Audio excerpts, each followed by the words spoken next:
બી કહેતા હતા ને આજે બી કહીએ છીએ,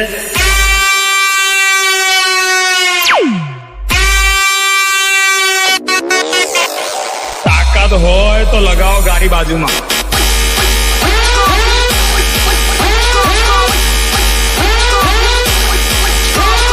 बेटा झूला झूल लेकिन बाप को मत भूल. डीजे धवल इन घर में આપણે તો ઓલ ટાઈમ એટરી જ છે, ગાડી ભરેલી જ છે.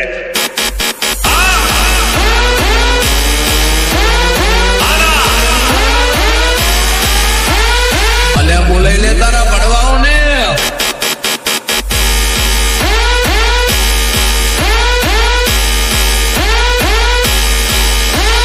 ફોન કરી દેજો, ગાડી લઈને પહોંચી જશું, કલાકનો ટાઈમ આવજો.